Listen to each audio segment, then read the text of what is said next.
नमस्कार दोस्तों, मैं रंजीत यादव स्वागत करता हूं आप सभी का आपके अपने यूट्यूब चैनल सरकारी अड्डा में। तो दोस्तों, सबसे पहले आप लोग एक बार वीडियो को शेयर कर दीजिए और वीडियो को लाइक कर दीजिए और चैनल पर पहली बार आए हैं तो चैनल को सब्सक्राइब कर लीजिए। क्योंकि दोस्तों आज हम बात करेंगे मध्यकालीन भारत की। और मध्यकालीन भारत में हम तुर्कों के आक्रमण से शुरुआत करेंगे, यानी कि उसके तुर्क आक्रमण से पहले कुछ और आक्रमण हुए थे, जैसे अरबों का आक्रमण हुआ था, मुस्लिमों का आक्रमण हुआ था। तो हम सबसे पहले बात कर लेंगे मुस्लिम आक्रमण। तो आप लोग हेडिंग लगा लीजिए, भारत पर पहला मुस्लिम आक्रमण। तो दोस्तों एक क्वेश्चन बनेगा, कब हुआ था, किसने किया था, किस क्षेत्र में पहला मुस्लिम आक्रमण हुआ था। तो दोस्तों आप लोग हेडिंग लगा लीजिए, भारत पर पहला मुस्लिम आक्रमण कब हुआ था? 712 ईस्वी में। कब? 712 ईस्वी में। किसने किया था? मोहम्मद बिन कासिम ने किया था। किसने किया था? मोहम्मद बिन कासिम ने किया था। किस नाम से किया था? कासिम ने गजवा ए हिंद नाम से आक्रमण किया था। किस नाम से किया था? गजवा ए हिंद नाम से आक्रमण किया था। किस क्षेत्र में पे किया था? तो ये सिंध और मुल्तान को जीता था। किसको? सिंध और मुल्तान को जीता था। दोस्तों आप लोगों को समझ आ गया होगा, आशा करता हूँ। अगले पॉइंट पे चलते हैं। अगले हम पहुँच जाते हैं अपने भारत में तुर्क आक्रमण, जिसकी हम लोग आज शुरुआत कर रहे हैं कि भारत में तुर्क आक्रमण। हेडिंग लगा लीजिए, भारत में तुर्क आक्रमण। सबसे पहले जानेंगे तुर्क थे कौन। तुर्क जो थे वो चीन की उत्तरी पश्चिमी सीमा पर, कहाँ? चीन की उत्तरी पश्चिमी सीमा पर निवास करने वाली लड़ाकू जाति थी। तुर्क कौन थे? तुर्क एक लड़ाकू जाति थी जो कहाँ निवास करती थी? चीन की उत्तरी पश्चिमी सीमा पर निवास करती थी। और इनका मकसद क्या था? इनका मकसद था सिर्फ लूटपाट करना। क्या था? सिर्फ लूटपाट करना। अब क्वेश्चन बनेगा, प्रथम तुर्क आक्रमणकारी तो कौन था? ये सुबुक्तगीन थे। कौन था? सुबुक्तगीन।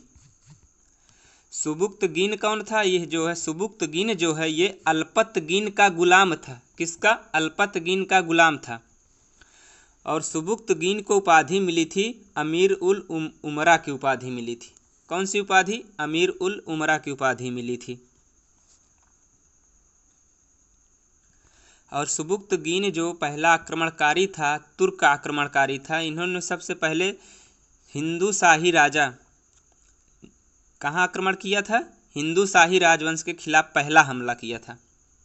कहाँ पहला हमला किया था? हिंदू शाही राजवंश के खिलाफ पहला हमला किया था। और वहाँ का राजा था जयपाल। कौन था? जयपाल।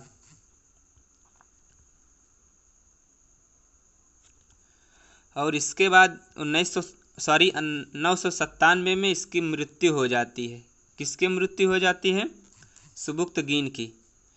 हिंदू शाही राजवंश पर जब हमला किया तो उसके बाद इसकी मृत्यु हो जाती है 997 ईस्वी में।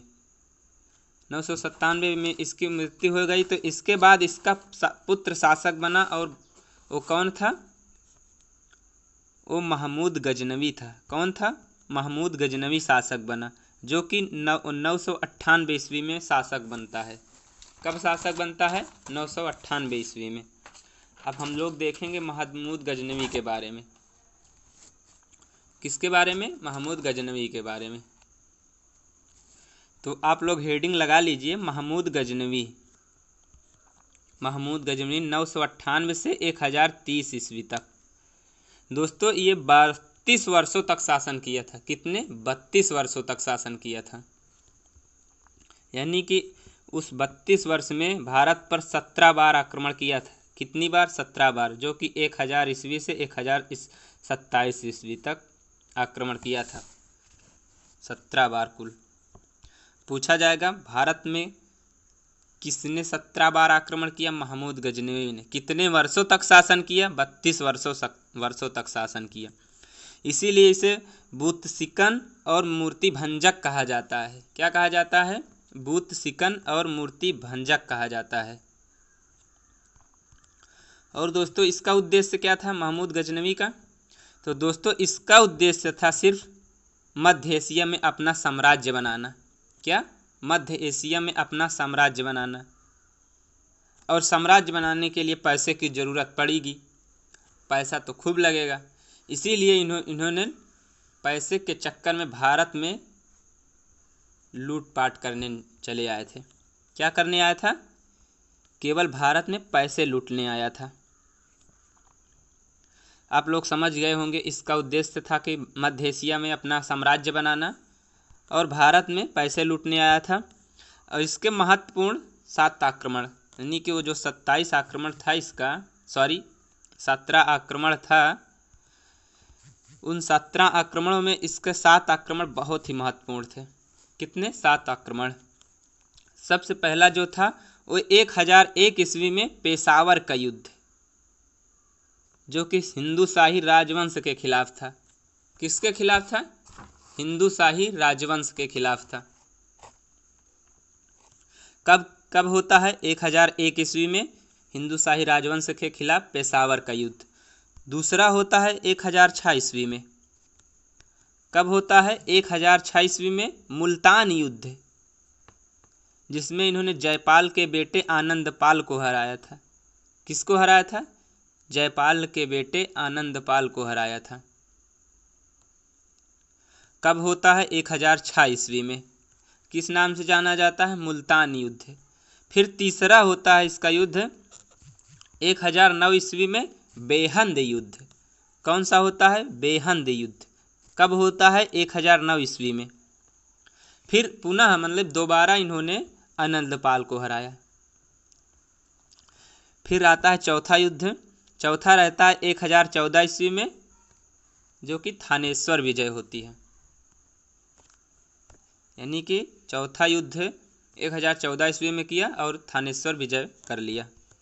पांचवा युद्ध होता है इसका कन्नौज विजय 1018 ईस्वी में। वहाँ हराता है प्रतिहार राजा राजपाल को। किसको हराता है? प्रतिहार राजा राजपाल को हराया कन्नौज के युद्ध में 1018 ईस्वी में। कब? 1018 ईस्वी में। छठा युद्ध करता है ये सोमनाथ विजय, जो कि सोलंकी राजवंश का राजा भीम प्रथम था। और कब किया था? 1025 ईस्वी में करता है सोमनाथ विजय। और सोमनाथ विजय वहाँ का सोलंकी राजवंश था। उस सोलंकी राजवंश का जो राजा था वो भीम प्रथम था। और सातवां युद्ध करता है, सातवां युद्ध करता है दोस्तों 1027 ईस्वी में सिंध के जाटों के खिलाफ करता है। और दोस्तों यह महमूद गजनवी का अंतिम अभियान था। दोस्तों क्वेश्चन पूछ सकता है महमूद गजनवी का अंतिम अभियान कौन था? तो आप लोगों को ध्यान में रखना है उसका अंतिम अभियान सिंध के जाटों के खिलाफ था, जो कि 1027 ईस्वी में किया था। अब दोस्तों इसके कुछ महत्वपूर्ण बातें हैं। वो क्या बातें हैं आइए डिस्कस करते हैं। तो हेडिंग लगा लीजिए महत्वपूर्ण बातें। तो सबसे पहले आप लोग नोट कीजिए 4 विद्वान थे जो गजनवी के दरबार में थे। यानी कि गजनवी के दरबार में 4 विद्वान थे। लगा लीजिए हेडिंग आप लोग, महमूद गजनवी के दरबारी विद्वान। कौन? 4 दरबारी विद्वान। पहला था अलबरूनी। अलबरूनी ही ऐसा विद्वान था जो गजनवी के साथ भारत आया था और इसकी पुस्तक थी किताब उल हिंद। क्या थी? किताब उल हिंद थी। और अलबरूनी जो पहला दरबारी कवि था या पहला दरबारी विद्वान था जो गजनवी के साथ भारत आया था। और दूसरे इसके विद्वान थे फिरदौसी। कौन थे? फिरदौसी। और इसकी पुस्तक थी शाहनामा। कौन पुस्तक थी? शाहनामा। और तीसरी थी उत्बी। कौन थे? उत्बी। और इसकी पुस्तक थी किताब उल यामनी। कौन थी? किताब उल यामनी। और चौथे कवि थे दरबारी विद्वान थे फर्रुकी। दोस्तों हम जानेंगे थोड़ा अलबरूनी के बारे में और कुछ बातें। अलबरूनी दोस्तों यह ईरानी मूल का मुसलमान था। अलबरूनी कौन था? अलबरूनी जो था ये ईरानी मूल का मुसलमान था। कहाँ का था आप लोग नोट कर लीजिए। अलबरूनी मूल का मुसलमान था, सॉरी अलबरूनी जो था ये ईरानी मूल का मुसलमान था। और कहा जाता है कि आप प्रथम, यानी कि इसे जो है प्रथम मुस्लिम भारतविद माना जाता है, क्योंकि यह पुराणों का अध्ययन करने वाला पहला मुसलमान बना था। कौन था? यह प्रथम मुस्लिम भारतविद माना जाता है। किस लिए माना जाता है? क्योंकि इन्होंने पुराणों का अध्ययन करने वाला प्रथम मुसलमान था। पुराणों का अध्ययन करने वाला प्रथम मुसलमान था। दोस्तों हम अगले पॉइंट पे चलते हैं। अगले पे आ जाता है हमारा मोहम्मद गौरी। कौन आ जाता है? मोहम्मद गौरी। दोस्तों मोहम्मद गौरी के बाद ही हमारी दिल्ली सल्तनत की स्थापना हो जाती है। तो दोस्तों आप लोग हेडिंग लगा लीजिए मोहम्मद गौरी। क्या लगा लीजिए? मोहम्मद गौरी। तो सबसे पहले हेडिंग लगा लीजिए मोहम्मद गौरी, और सबसे पहले जानेंगे इसका पूरा नाम क्या था। तो दोस्तों इसका पूरा नाम था मुइजुद्दीन मोहम्मद गौरी। क्या नाम था? मुइजुद्दीन मोहम्मद गौरी। और इसका उपनाम था शिहाबुद्दीन। क्या उपनाम था? शिहाबुद्दीन। और दोस्तों ये मोहम्मद गौरी कहाँ का था? ये ईरान का रहने वाला था। कहाँ का था? ईरान का रहने वाला था। और ये भारत में मुस्लिम साम्राज्य का संस्थापक था। यानी कि भारत में मुस्लिम साम्राज्य का संस्थापक मोहम्मद गौरी को माना जाता है, जो कि ईरान का रहने वाला था। और इसका पूरा नाम था मुइजुद्दीन मोहम्मद गौरी। दोस्तों इसका उद्देश्य क्या था? इसका उद्देश्य था कि भारत में अपने राज्य की स्थापना करना। इसका उद्देश्य क्या था? कि भारत में अपने राज्य की स्थापना करना। और जो मोहम्मद गौरी था दोस्तों, ये सासवान वंश का था। किस वंश का था? सासवान वंश का था। और सुन्नी संप्रदाय से बिलोंग करता था। किस संप्रदाय से? सुन्नी संप्रदाय से बिलोंग करता था और सासवान वंश का था। और इसका उद्देश्य था भारत में अपने राज्य की स्थापना करना।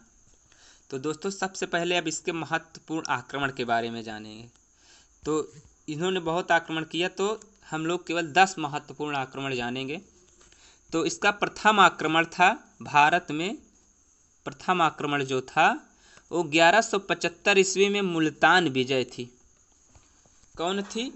मुल्तान विजय करता है 1175 ईस्वी में। यही भारत में प्रथम आक्रमण था इसका। उसके बाद आता है 1178 में इसका दूसरा युद्ध, जो कि पाटन युद्ध के नाम से जाना जाता है। और दोस्तों इसी में गौरी की प्रथम पराजय होती है। और वो किसके साथ होती है? यानी कि कौन पराजित करता है? तो सोलंकी राजा भीम द्वितीय के द्वारा इसकी प्रथम पराजय होती है। दोस्तों क्वेश्चन पूछता है गौरी की प्रथम पराजय किसने की थी? तो सोलंकी राजा भीम द्वितीय ने की थी। किसने? यानी कि सोलंकी राजा भीम द्वितीय ने प्रथम बार गौरी को हराया था। और इसी में गौरी जो है प्रथम बार हारा था। गौरी की प्रथम पराजय जो है वो सोलंकी राजा भीम द्वितीय के द्वारा होती है, जो कि 1178 ईस्वी में पाटन युद्ध में होती है। पाटन के युद्ध में। हाँ, नेक्स्ट पॉइंट पे चलते हैं दोस्तों। अगला है पेशावर युद्ध। कौन सा? पेशावर युद्ध। पेशावर युद्ध होता है दोस्तों 1179 ईस्वी में। कब? 1179 ईस्वी में। अगला है दोस्तों इसका चौथा युद्ध करता है 1185 ईस्वी में। या सिलाई कोट विजय करके पुनः अपने गृह यानी कि गृह राज्य ईरान लौट जाता है। कहाँ लौट जाता है? 1185 ईस्वी में गौरी जो है सिलाई कोट को विजय करके पुनः अपने गृह राज्य ईरान लौट गया। ईरान लौट गया तो दोस्तों 1186 में फिर पुनः भारत आया और लाहौर को जीता और अपनी राजधानी बनाया। कब आया? 1186 में पुनः भारत आया और लाहौर को जीता और अपनी राजधानी बनाया। तो दोस्तों पूछेगा भारत कब लौटा, यानी कि ईरान अपने गृह का राज्य कब लौटा गौरी? 1185 में। फिर भारत कब लौटा? 1186 में। और कौन कहाँ अधिकार किया? तो इन्होंने लाहौर को जीता और क्या किया? अपनी राजधानी बनाया। तो दोस्तों 1189 में युद्ध करता है भटिंडा विजय। क्या 1189 में यह दोस्तों भटिंडा विजय कर लेता है। फिर करता है तराइन का युद्ध। तराइन का प्रथम युद्ध और द्वितीय युद्ध। तराइन का प्रथम युद्ध करता है 1191 ईस्वी में, जो कि पृथ्वीराज चौहान द्वारा गोरी की दूसरी पराजय थी। किसके द्वारा? पहली पराजय जो है वो भीम द्वितीय के द्वारा, और दूसरी बार पराजित होता है ये पृथ्वीराज चौहान द्वारा। और फिर होता है तराइन का द्वितीय युद्ध, जो कि 1191 में ईस्वी में होता है। तराइन का द्वितीय युद्ध होता है, इसमें गोरी ने पृथ्वीराज चौहान को हरा दिया। किसको हराया? पृथ्वीराज चौहान को गोरी ने हरा दिया। फिर होता है चंदावर की युद्ध 1194 ईस्वी में, जो कि कन्नौज राजा जयचंद को हराता है। किसको हराता है? कन्नौज राजा जयचंद को हराता है 1194 चंदावर का युद्ध।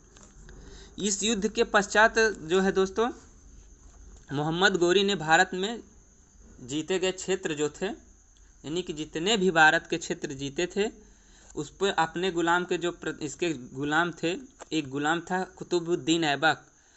कुतुबुद्दीन ऐबक को नियुक्त करके ये लौट गया, यानी कि अपना गुलाम, प्रतिनिधि गुलाम जो था कुतुबुद्दीन ऐबक, उसको 1194 में उसको सौंप के चला जाता है चंदावर के युद्ध में। उसके बाद जब 15 मार्च 1206 को फिर से आता है, 1205 में जब दोबारा फिर से आता है मोहम्मद गोरी, तो दोस्तों गोरी की वो अंतिम अभियान था, जो कि 1205 ईस्वी में पंजाब की खोखर जाति के विरुद्ध होता है। कब होता है? पंजाब की खोखर जाति के विरुद्ध होता है।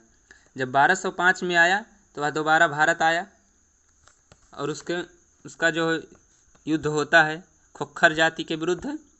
उसके बाद 15 मार्च 1206 में इसकी मृत्यु हो जाती है, और उसकी मृत्यु जो होती है 1506 ईस्वी में सिंध नदी के तट पर कुछ लड़ाकू द्वारा दमयक नामक स्थान पर इसकी हत्या कर दी जाती है। क्या कर दी जाती है?